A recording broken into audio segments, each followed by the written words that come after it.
everyone, welcome back to my channel. Today I'm going to discuss a very unique topic about elements or tattvas.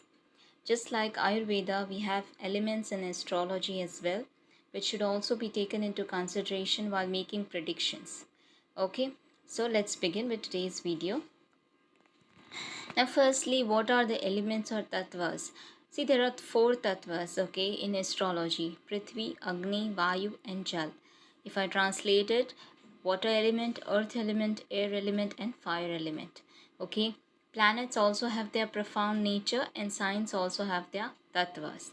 This is very important to understand because Mars in Aries is not the same as in Scorpio. Now, this is irrespective of its dignity, and they function differently despite both the signs are ruled by Mars itself. Okay, we will understand it later, but first talk about the elements. Okay, now what are the elements? Okay, now let's talk about firstly the signs. Okay, Aries, Leo, and Sagittarius are the Agni Tattva Rashi, fire elements. Taurus, Virgo, and Capricorn are earth elements or Prithvi Tattva Rashi. Cancer, Scorpio, and Pisces are water elements or Jal Tattva Rashi. And lastly, Gemini, Libra, and Aquarius are air elements or Vayu Tattva Rashi.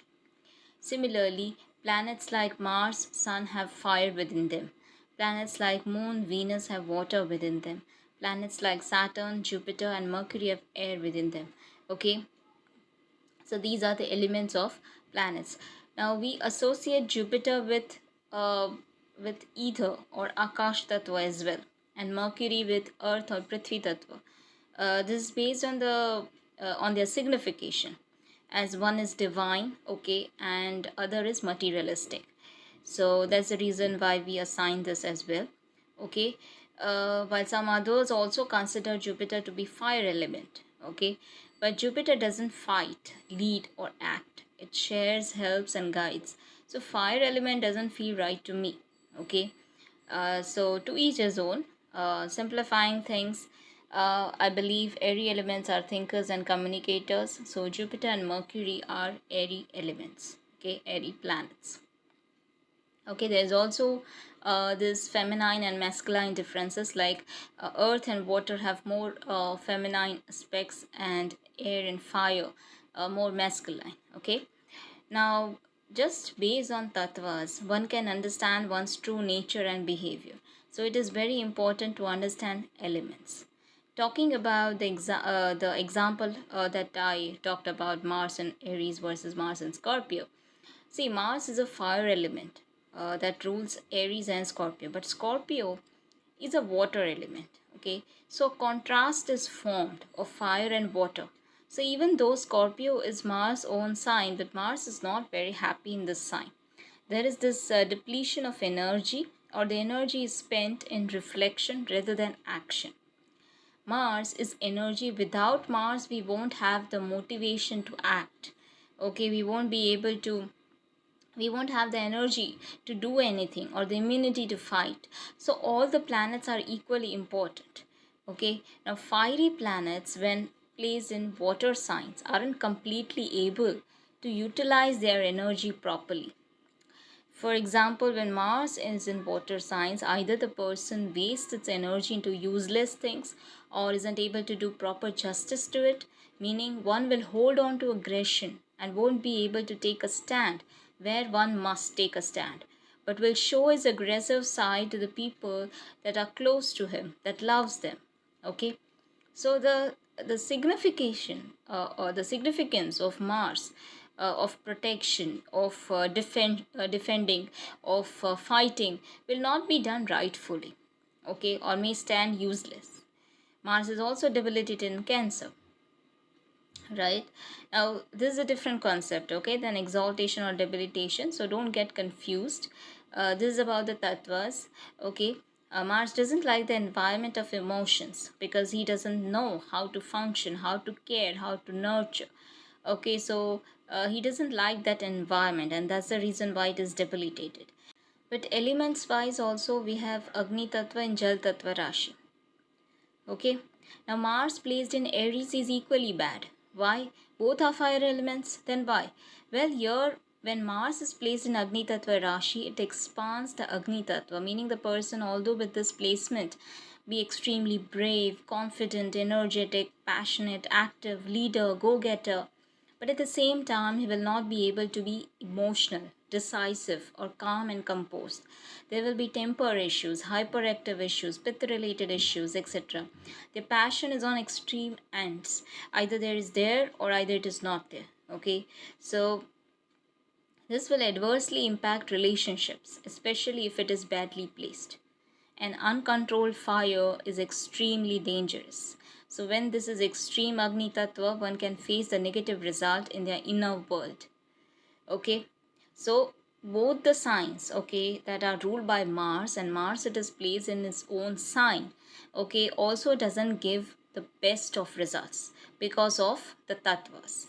Okay, so it is very important to understand this thing. Okay, I hope you're getting the context.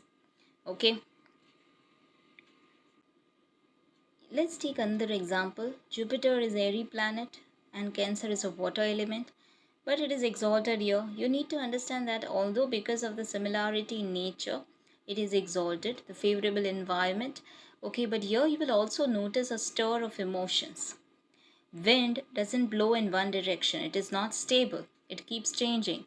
And air can create a stir in water, which can be subtle, like cool breeze, or like some calamities. Okay, so here because Jupiter is in Cancer, one will have emotional swings. Okay, here the emotional wisdom is also there, but you still can't practice it because Jupiter is not about action but knowledge. Okay, here one will also alter between being atheist or being religious. Okay, sometimes you can be too philosophical while sometimes too practical. Yet everything will be on one of the ends, like either it is 100% or it is 0%. There's no in between. Okay, your wisdom will also be very emotional and intuitive. Okay, so tattvas are very important to understand in analysis. Similarly, if Jupiter is placed in Agni Tattva Rashi, like let's say Aries, okay, the person's wisdom will be spent in impulsive, incorrect, irreversible actions. Your air will either extinguish the fire or increase it. Okay, so one will either be at times seem highly naive and dumb while taking important decisions, or might be too rigid about it, like they want what they want at any cost. Okay, so the wisdom will also be more about action oriented. Okay, they won't spend time in thinking, in making strategy, in planning. Okay, the knowledge or education will be put into practice, whatever they the wisdom will be put into practice. Okay, let's take one last example. Venus in Capricorn. Now, Venus is a water element and Capricorn is a Prithvi Tattva Rashi. So, here one's emotions and love finds a fertile ground to grow. These people seek security and fame in their relationships, like they want someone who will uplift their status in the society. It doesn't make one easily fall in love, or even if they do, still they will take time to commit in relationships. However, if afflicted, this also makes one feel restricted in relationships in some way, because here it makes one very traditional and very conservative in relationships, which doesn't let love flow freely. Okay, one is too involved in preserving the image correctly. Okay, that one forgets that it is us who matters more than the validation from other people. This placement also brings a lot of materialistic desires, but at the same time makes one very unexpressive, okay, inexpressive of emotions. One is not very expressive, okay, like one has kept a tight hold on emotions for some reasons. Okay, maybe in their childhood they faced a lot of troubles or restrictions, or they had some strict mother or something like that, or they had faced many heartbreaks, due to which they have this controlled themselves, okay, from being vulnerable, okay, being sharing their emotions. Okay, yes, it will also make one a very soft hearted person, but that won't be visible to others, because there's this control that they have on their emotions. They don't show very easily. And There's always a hidden agenda or a desire behind relationships, okay, with this placement. Okay, so just based on tattvas, you can infer a lot about what is happening, how the planets are functioning, your personality, the behavior, the nature. Okay, so I hope you found this video helpful. You got the context, you understood it, and it resonated with you. Okay, if you found it helpful, do like, share, and subscribe. Until we meet next time, take care.